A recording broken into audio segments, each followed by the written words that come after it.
I want to get into talking about your book, but I definitely want to also acknowledge that it's been a really rough week for rock and roll music. And you had the most beautiful quote, and we actually used it on our show here. And it was in reference to the passing of Eddie Van Halen, and you stated that heaven will be electric tonight. And I just wanted to dig into that a little bit and kind of talk about what kind of inspiration he was to you. He was a pioneer. He was an original. He invented his own style. He changed the face of music. You know, so many people have tried to imitate him. His style is so appealing. And yeah, I mean, for me, moving to Los Angeles as a kid and going to junior high and high school there, Van Halen was huge. I mean, they were an LA band, and when they came on the scene, I mean, they just blew the doors open. So, I mean, the mark that he and, you know, the entire group has made in music will never be forgotten. I want to talk Absolutely. about the book, Let Love Rule. We all love the song, and I really am curious as to why you decided now that you wanted to write this memoir. Believe me, it was not anything that I ever thought I would do. I didn't want to do it. I didn't think about doing it. And I took it as a challenge, and I thought it would be interesting.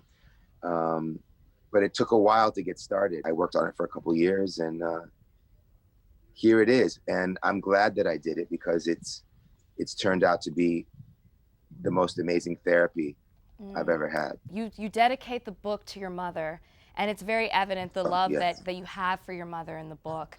What's the best advice that she's given you that you still hold on to as you go throughout your life? You know, just honesty, love, hard work, all of these kind of things were what she left me with. You're 56 years old.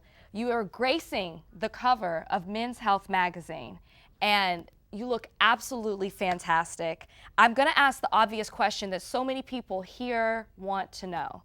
Do you have directions to the Fountain of Youth? Yeah, well, you know, I have to thank the genes in my family, and you know, it takes discipline. It's the matter of doing the work and also putting the right things in your body.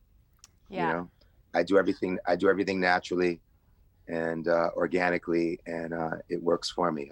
I highly suggest it. I want to check in with you too and see how you're doing. I know that you were in Paris when the pandemic started, and then you came to the Bahamas. Are you still there, and how are you doing? I'm still here. I've been here for 7 months. The Bahamas obviously is not the worst place to be in right now, but you seem like this type of person who really just takes this time when you're alone to self-reflect and be creative. Do you feel like you've been able to do that during these past 7 months? Yeah, actually, the first 6 months, my studio was down. So I wasn't able to go into the studio, but that was actually a really good thing. I had to just be still, and I needed that, and I learned to be patient because when I can't make music, it's very difficult for me.